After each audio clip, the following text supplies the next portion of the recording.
మీ అందరికీ కూడా అందరికీ ప్రైజ్ లార్డ్.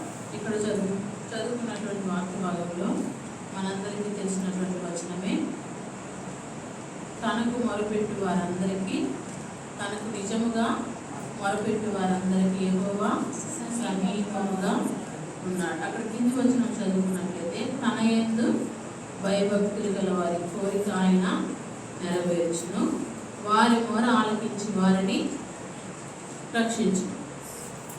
ఈ లోకంలో రక్షింపబడినటువంటి ప్రజలుగా ముఖ్యంగా మనకు ఏదంటే అవసరం, మనం ప్రార్థన చేసినప్పుడల్లా ప్రభు మన ప్రార్థన ఆలకించాలి కదా.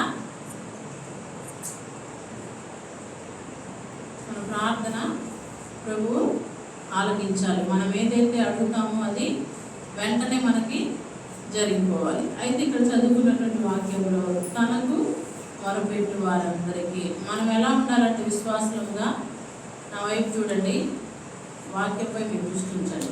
మనం ఎలా ఉండాలి?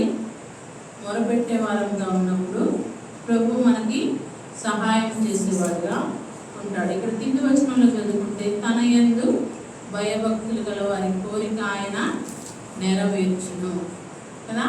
పై వచనంలో మొరపెట్టాలని ఉంది, కింది వచనంలో అయితే భయము భక్తి. ఒక విశ్వాసికి ఈ రెండు ఎంతో ప్రాముఖ్యమైనవి, అవసరమైనవి అన్నమాట. భయం ఉండి భక్తి లేకపోయినా, భక్తి ఉండి భయం లేకపోయినా అది వ్యర్థం. ఎన్నో మార్లు ఈ యొక్క మాట మనము జ్ఞాపకం చేసుకుంటూ వచ్చినాం. సేవకులు కూడా ఆయా సందర్భాల్లో చెబుతూ వచ్చినారు. ఒక విశ్వాసికి భయము భక్తి అనేది ఎంతో అవసరమైనది, ఎంతో ప్రాముఖ్యమైనది. అయితే ఇక్కడ మనం జ్ఞాపకం చేసుకోవాల్సినటువంటి విషయం ఏంటంటే, ఇది స్త్రీల పరిచర్య కనుక తనకు మొరపెట్టు వారందరికీ, తనకు నిజముగా మొరపెట్టు వారందరికీ యెహోవా ఎలా ఉన్నాడంట?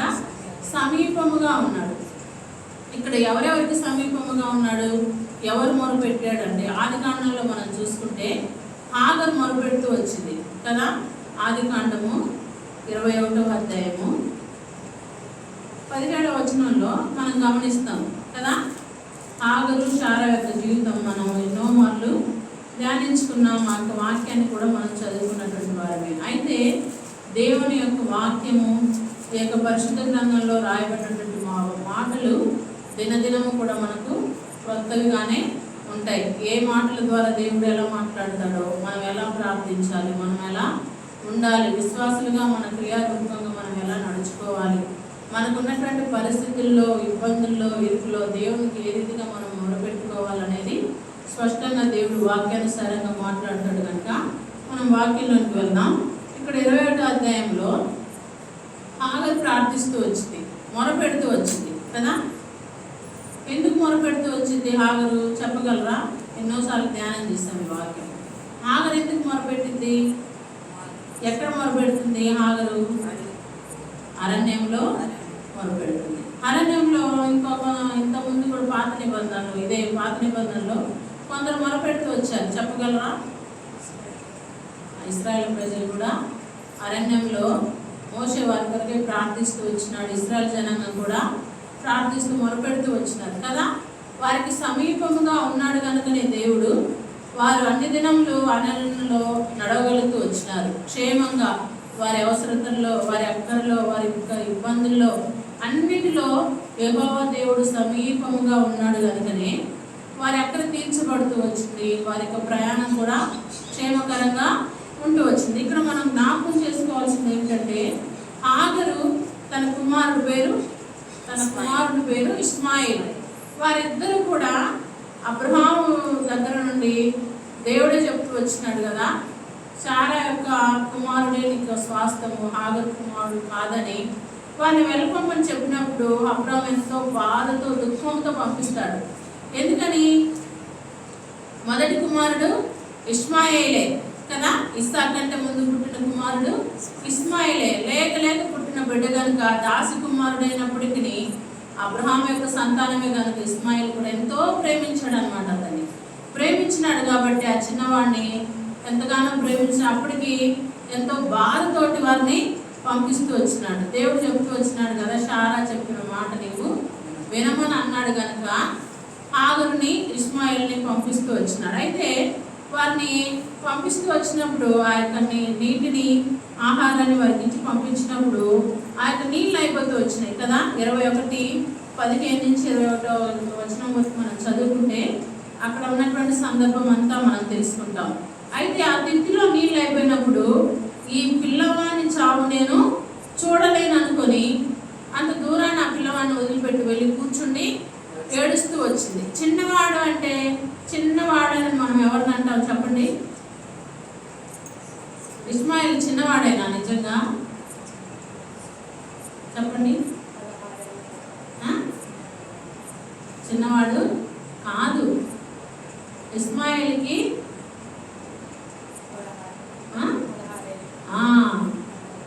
ఆ బాబు చిన్నవాడేం కాదు. ఇస్సాకు పుట్టినప్పుడు ఒక విందు చేస్తూ వచ్చినాడు అనమాట అబ్రహాము. అతన్ని చూసి నవ్వుతూ వచ్చాడు. నవ్వుతూ వచ్చినప్పుడు చిన్న బాబుకి నవ్వు అనేది తెలిసిందా? ఎందుకు నవ్వుతూ వచ్చినాడు? ఈ బాబు ఏందో ఈ విందేందో అన్నట్లు ఎగతాలు చేసినట్టు నవ్వినప్పుడు అప్పుడు కూడా చాలా కోపం వచ్చింది కదా.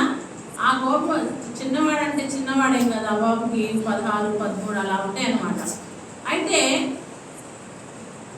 ఆ బాలుని తీసుకొని వెళ్ళినప్పుడు ఆ అరణ్యంలో వారు మొరపెడుతూ వచ్చినారనమాట. ఎందుకని? నీటి కొరకు. నీరు అయిపోయింది, ఈ పిల్లవాడు చావు నేను చూడలేనని చెప్పేసి హాగరుతో పాటు ఆ బిడ్డ కూడా ఇస్మాయిల్ కూడా ఎలుగెత్తి మొరపెడుతూ వచ్చినాడు అనమాట. అరణ్యంలో నడవాలంటే సామాన్యమైనటువంటి విషయము కాదు. అరణ్యంలో ఏముంటాయి? రకరకాల జంతువులు ఉంటాయి. నడిచేటువంటి బాట చక్కగా ఉండిద్దా? ఏమాత్రం కూడా ఉండదు. ఆ యొక్క అరణ్యంలో ప్రయాణం అంటే అన్ని సిద్ధపరుచుకొని మనం ఒక పొలానికి వెళ్ళాలంటేనే మనం తినే ఆహారం కానీ నీటిని కానీ అన్నీ సిద్ధపరుచుకొని చక్కగా మనం సమృద్ధిగా పట్టుకొని వెళ్తాం కదా. కానీ ఆ యొక్క అరణ్య మార్గంలో వారికి ఉన్నటువంటి అవసరతను బట్టి ఆ యొక్క నీరు లేకుండా అయిపోతూ వచ్చింది. ఎంతో దుఃఖంతో వేదంతో అరణ్యంలో ఆ యొక్క హాగరు కుమారుడు మొరపెడుతూ వచ్చినాడు. అక్కడ దేవుడు అంటాడు కదా, యెహోవా చిన్నవాని మొర వినేను, చిన్నవాని మొర వినేను. అప్పుడు దేవుని దూత ఆకాశం నుండి హాగరును పిలిచి, హాగరు నీకేమి వచ్చినది? ఇక్కడ హాగరును కాదు కానీ ఆ యొక్క చిన్నవాడి యొక్క ప్రార్థన మనము జ్ఞాపకం చేసుకుందాం. చిన్నవాడంటే అతను యవనస్తుడే, చిన్న బాబు మరీ చిన్నవాడేం కాదు, కానీ అతనికి ప్రార్థన నేర్పుతూ వచ్చింది. ఎలా ప్రార్థన జీవితం వచ్చిందంటే ఆ బాలుడు ఎవరి దగ్గర పెరుగుతూ వచ్చినాడు? చిన్నతనం నుండి అబ్రహాము దగ్గర పెరుగుతూ వచ్చినాడు. కనుక అబ్రహాము ప్రార్థన లేకుండా, కుటుంబ ప్రార్థన లేకుండా ప్రతిదీ కూడా దేవుని పైన ఆధారపడుకుంటున్నాడా? ప్రతి విషయము దేవుణ్ణి అడుగుతూ వచ్చినాడు, కుటుంబ ప్రార్థన కలుగుతూ వచ్చినాడు. ఇది మనం ఎలా జ్ఞాపకం చేసుకుంటామంటే ఎలియాజర్ని మనం జ్ఞాపకం చేసుకోవచ్చు కదా. పశువులతో సహా రిబ్కా కొరకు, ఇస్సాకు యొక్క వివాహం కొరకు వెళ్ళినప్పుడు పశువులు కూడా, ఒంటెలు కూడా మోకరిస్తూ వచ్చినాయి. మరి అక్కడ ఉన్నటువంటి దాసుడైనటువంటి ఎలియాజరే ప్రార్థిస్తే అబ్రహాం కుమారుడుగా ఉన్నటువంటి ఇస్మాయిల్కు ప్రార్థన జీవితం రాలేదంటారా? ఖచ్చితంగా వచ్చింది. కనుకనే అరణ్యంలో అతడు మొర పెట్టినప్పుడు దేవుడు ఆ చిన్నవాని మొర వినేను అని స్పష్టంగా ఇక్కడ వ్రాయబడుతూ వచ్చింది. ఆ అరణ్యంలో చేసినటువంటి ప్రార్థన దేవుడు ఆలకించినాడు. ఆపదలో చేసినటువంటి ప్రార్థన, వారికి ఏం ఆపద వచ్చింది? అరణ్యంలో నడవాలంటే ఎంతో భయంకరమైన పరిస్థితి.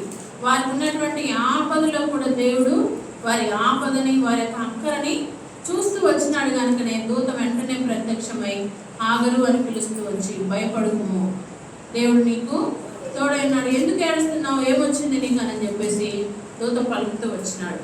అయితే ఇక్కడ ఆ పిల్లవాడిని మరియు ఆమె యొక్క కన్నులు తెరిచి నీటి ఊటని కలుగజేస్తూ వచ్చినాడు. ఆ నీరు కనబడుతూ వచ్చింది. అది ఏ నీరైతే లేదు అయిపోయిందని చెప్పేసి వారు మొరపెడుతూ వచ్చినారో, ఆమె యొక్క నేత్రాలు తెరవబడినప్పుడు ఆ నీరు కూడా వారికి కనబడుతూ వచ్చింది. అరణ్యంలో దేవుడు సహాయపడతాడా అంటే ఖచ్చితంగా దేవుడు సహాయపడతాడు. నీతిమంతులకు కలుగు ఆపదలు అనేకములు అయినప్పటికీ వాటి నుంచి వారు విడిపించబడతారని దేవుని వాక్యం సెలవిచ్చిన రీతిగా దేవుడు ఆ చిన్నవాని మొరను విన్నాడు, ఆ చిన్నవాని ప్రార్థన అంగీకరించాడు. కాబట్టి మనం కూడా మన జీవితంలో మనం ఏ రీతిగా ఉండాలంటే చిన్ననాటి నుండే మన బిడ్డలకు మనం ప్రార్థన జీవితాన్ని నేర్పించాలి. ఎప్పుడు ఎలా వస్తుంది మన ప్రార్థన జీవితం చెప్పండి? మనం మోకరిస్తే వాళ్ళు కూడా మోకరిస్తారు. మనం ప్రార్థనకి మనం సమయం ఇస్తే వారు కూడా ప్రార్థనకి సమయం ఇస్తారు. మన పనుల్లో మనం పడి వాళ్ళని పట్టించుకోకుండా ఉన్నామంటే వారు కూడా అదే రీతిగా పెరుగుతూ వస్తారు. పెద్దవాడైనప్పుడు వారు చేసేటువంటి పనులను బట్టి, వారి పరిస్థితులను బట్టి, వారి క్రియలను బట్టి మనం బాధపడే వారంగా ఉంటాం. ఆ రీతిగా అటువంటి పరిస్థితి మనం ఎన్నడూ కూడా తెచ్చుకోక, అబ్రహాము తన బిడ్డలైనటువంటి ఇస్మాయిల్కి, ఇస్సాకుకి ఏ రీతిగా ప్రార్థన నేర్పిస్తూ వచ్చినాడో మనం కూడా మన బిడ్డలకి ప్రార్థనా జీవితాన్ని నేర్పించాలి. ప్రార్థనా జీవితం నేర్పించినప్పుడే ఇక్కడ ఇస్మాయిలే కాదు, ఇస్సాకు కూడా ఎలియాజరు రిఫాన్ తీసుకుని వచ్చినప్పుడు సాయంకాల సమయంలో పొలంలో అతడు ధ్యానిస్తూ వచ్చినాడు కదా.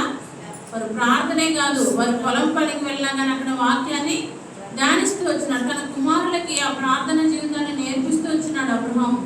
తనతో పాటు తన ఇంట్లో ఉన్నటువంటి పని వారికి కూడా ప్రార్థన జీవితం నేర్పిస్తూ వచ్చినాడు. ఇక్కడ చిన్నవాడు ఎవరు చేసినా ప్రార్థన దేవుడు వింటాడా అంటే ఖచ్చితంగా, చిన్నలనేమి పెద్దలేమి ఎవరు ప్రార్థనైనా దేవుడు ఖచ్చితంగా అంగీకరిస్తాడు, ఆలకిస్తాడు. వారి అవసరతల్లో, వారి యొక్క అక్కరలో, వారి యొక్క ఆపదలో దేవుడు మొరని వినేవాడుగా ఉన్నాడు. అందుకే మనం చదువుకున్నటువంటి వాక్యంలో దేవుడు సమీపముగా తనకు మొరపెట్టినప్పుడు యెహోవా ఆలకించును, తనకు నిజముగా మొరపెట్టు వారికి ఆయన సమీపముగా ఉన్నాడు. దేవుడు ఎప్పుడైతే మనకు సమీపముగా ఉన్నాడని మనం నమ్మి విశ్వసించి ప్రార్థనలో కొనసాగుతామో దేవుడు మన ప్రార్థన ఖచ్చితంగా వినేవాడుగా ఉన్నాడు. ఈ రాత్రికాల సమయంలో ఆ యొక్క చిన్నవాడిని తను చేసినటువంటి మొరను విని ప్రార్థన వినటమే కాకుండా చిన్నవాడిని ఆశీర్వదిస్తూ వచ్చినాడు దేవుడు కదా. కదా ఆశీర్వదించాడా లేదా?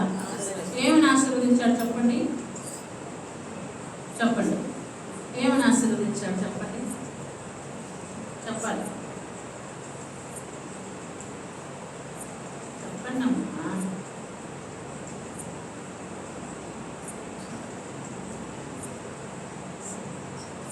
చూడండి 21:20లో దేవుడు ఆ చిన్నవానికి తోడై ఉండెను, అతడు పెరుగు పెద్దవాడై అరణ్యంలో కాపురం ఉండగా. దేవుడు ఎలా ఉన్నాడంటే అతనికి తోడై. దేవుడు తోడై ఉంటే ఆశీర్వాదం లేకుండా ఉండిందా? ఖచ్చితంగా. దేవుడు తోడై ఉంటే మనకి ఈ లోకంలో ఏది కూడా అక్కర్లేదు, మనం అడగవలసినటువంటి పనే లేదు. మనకి ఎప్పుడు ఏ సమయంలో మనకు అవసరత కలిగి ఉంటుందో అది మనం అడగక మునిపే దేవుడు ఇచ్చేటువంటి దేవుడిగా ఉన్నాడు. వాక్యం మీరు వేడుకొని మునిపే నేను ఇచ్చేది నన్ను వాక్యంలో ఉంది కదా. అయితే ఈ చిన్నవాని ప్రార్థన విన్న దేవుడు, ఈ చిన్నవాని మొర విన్నటువంటి దేవుడు, చూచినటువంటి దేవుడు అరణ్యంలో చూస్తూ వచ్చినాడు కదా. అరణ్యంలోనే పట్టింపు కలిగి ఉన్నటువంటి దేవుడు, అరణ్యంలో కూడా సమీపముగా ఉన్న దేవుడు, దేవుని మందిరంలో, నా పేరు పెట్టబడినట్టు నా మందిరంలో నా యొక్క మహిమ ఉంది, నా యొక్క ప్రత్యక్షత ఉందని వాక్యం సెలవిస్తుంది కదా. మరి దేవుని సన్నిధిలో దేవుడు వినడంటారా? సమీపంగా ఉండడంటారా? ఖచ్చితంగా ఉంటాడు. మనం దేవుని సన్నిధిలో చేరి ప్రార్థించుటే ఆలస్యం. మనకి దేవుడు ఎప్పుడు కూడా సమీపముగా ఉండి మన ప్రార్థన అంగీకరించి ఆలోచించేటువంటి దేవుడు. ఆ రీతిగా దేవుడు ఉన్నాడు కనుక ఈ దినం మనం ఈ రాత్రికాల సమయంలో ఏరిలో చేరి ప్రార్థించుటకు వాక్యానుసారంగా చేరి వచ్చినాం. ఈ యొక్క దినం ఎందరో పోగొట్టుకున్నారు, అయినప్పటికీ ఆయన యొక్క కృపచేత మనలందరినీ కూడా సిద్ధపరిచి దేవుడు నడిపిస్తూ వచ్చినాడు కదా.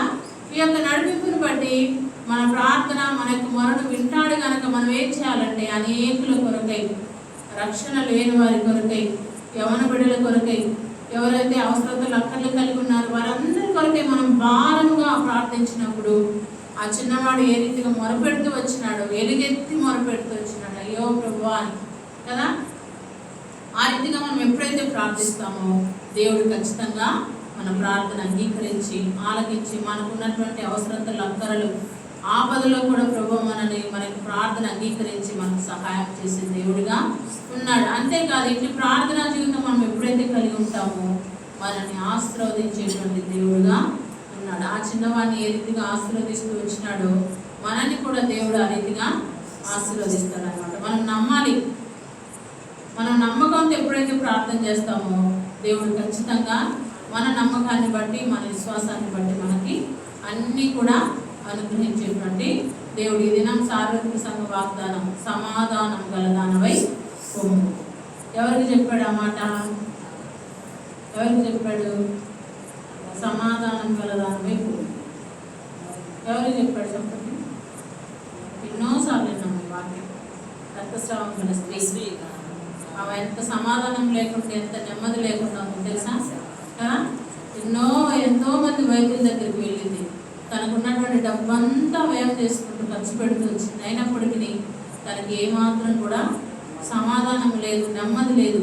తను ఏం చేస్తూ వచ్చిందంటే యేసు ప్రభువు వారి గురించి వినింది. ఆయన దగ్గరికి వెళ్తే నేను స్వస్థపడతాను అనే నమ్మకం ఉంది కనుకనే ఆయనను కాదు ముట్టుకోవడం, ఆయన ఎదురుగా వెళ్ళి ప్రార్థన చేయించుకుందాం అనుకోలా. ఆయన తల మీద చేయబెట్టి ప్రార్థన చేయాలని ఆశపడలా. ఏమని ఆశపడింది? వెనుకకు వెళ్ళి ఆయనకి కనపడకుండా, ఆయన ఎదురు పడకుండా, ఆయన వస్త్రపు చెంగు మాత్రమే ముట్టుకుంటే చాలు నేను స్వస్థపడతానని ఎప్పుడైతే నమ్మిందో, విశ్వసించిందో దేవుడు ఆమెకి నెమ్మదిస్తూ వచ్చినాడు. ఆమెకి ఆ దినం నుండే ఎప్పుడైతే ఆ వస్త్రపు చెంగు ముట్టిందో ఆ క్షణం నుండే ఆమె స్వస్థత పొందుతూ వచ్చింది కదా. ఆయనలోని యొక్క ప్రభావం ఆమెలోకి వెళ్తూ వచ్చింది. అట్టి ప్రభావం మన యొక్క జీవితంలో కూడా మనం పొందుకోవాలంటే మనం ఏం చేయాలా? నమ్మాలా. నమ్మి మనం విశ్వసించే వారంగా ఉండాలి. రక్షింపబడి ఉండి రెండు తలంపుల జీవితంలో మనం ఉంటే మన ప్రార్థనలు దేవుడు అంగీకరించాడు. గుర్తుంచుకోండి, ఇది వాస్తవ సత్యం. మీరేమనుకున్నా ఇబ్బంది లేదు. మనం రక్షింపబడి ఉండి దేవుని రక్తం చేత కడుగబడి ఆయన బిడ్డలుగా చేయబడి రెండు తలంపుల జీవితము, రెండు తలంపుల ఆలోచనలు మనకు ఇంకా ఉంటే అవన్నీ మనం చంపుకోకుండా ఉండే లోకానుసారంగా మన ప్రార్థన దేవుడు అంగీకరించాడు. ఏదైనా మన మార్గం ఎలా ఉండాలి? ఒకటే మార్గం, రెండు మార్గములుగా మన జీవితం ఎప్పుడు కూడా ఉండకూడదు. అందుకే పాట కూడా ఉంటుంది కదా, రెండు దారులు ఏ దారి కావాలి మానవ? ఏ దారి కావాలి మనకి చెప్పండి? దేవుడు ఉన్నటువంటి మార్గమే మనకి కావాలి. ఆ మార్గంలో మనం నడవాలంటే ముందు నమ్మాలి, విశ్వసించాలి. నమ్మాలి, విశ్వసించాలి అని రక్షణ లేని వారికి సువార్తలు ఎంతో మొత్తుకొని చెప్తారు సేవకులు. కానీ నమ్మినటువంటి మనము, ఆయన రక్తం చేత కడబడి మనం కూడా కొన్నిసార్లు విశ్వాసంలో సన్నగిల్లే వారంగా ఉంటాం, నిరుత్సాహపడే వారంగా ఉంటాం. ఈ పరిస్థితిలో నుండి విడిపించబడతామా, ఈ అక్కర తీర్చబడుతుంది అనేటువంటి ఆ యొక్క దేవుడి యొక్క ప్రార్థన అంగీకరించి మన యొక్క అవసరతలు అక్కర్లు తీరుస్తాడు అనేటువంటి అపోహలో ఉంటాం మనం. కానీ ఈ దేవుడు నమ్మదగినటువంటి దేవుడు కనుక ప్రతిదీ కూడా ఆయన చేయగలడనని మనం నమ్మి విశ్వసించినప్పుడు దేవుడు మన ప్రార్థన ఖచ్చితంగా అంగీకరించి మన అవసరతలు తీర్చే దేవుడుగా ఉంటాడు. అందుకే కదా 12 సంవత్సరాలు ఎదురు చూస్తూ వచ్చింది ఆ స్త్రీ. ఎన్ని సంవత్సరములు? 1 కాదు 2 కాదు. మనకు అంత ఓర్పు ఉందా? అంత సహనం ఉందా? లేదు. ఈ దినాల విశ్వాసులుగా మన పేరు మాత్రమే ఉంది, కానీ లోపల హృదయంలో అంతా కలవరమే కదా. పైకి విశ్వాసులు పలానా సంఘస్థులు అని ఉంది, కానీ పేరు మనకి లోపల చూస్తే అంతా కూడా మన హృదయంలో కలవరమే. అటు కలవరం మనలో నుండి తీసివేసి నమ్మకముగా ఆయన కొరకే ప్రయాసపడే వారముగా, ఆయన కొరకే సమర్పణ కలిగిన వారముగా, ఆయన పని కొరకై సిద్ధపడిన వారముగా మనం ఎప్పుడైతే ఉంటామో ఆయన మార్గంలో మనం ఉంటాం. మనకు సమీపముగా దేవుడు ఉన్నాడని మనము విశ్వసించినప్పుడే ఆయన మనకు నా బిడ్డ నా కొరకే నమ్మకంతో ఎదురు చూస్తుంది, నమ్మకంతో ప్రార్థిస్తుందని దేవుడు ఇంకా సమీపముగా వచ్చి మన ప్రార్థన అంగీకరించి మన అవసరతలు నెరవేర్చేటువంటి దేవుడుగా ఉన్నాడు. రాత్రికాల సమయంలో ఇంటి మాటల ద్వారా దేవుడు ఈ వాక్యంని దీవించుగాక. ప్రార్థన కొరకే మనము ప్రార్థనలో కొనసాగుదాం. నాశనం చేసుకునండి.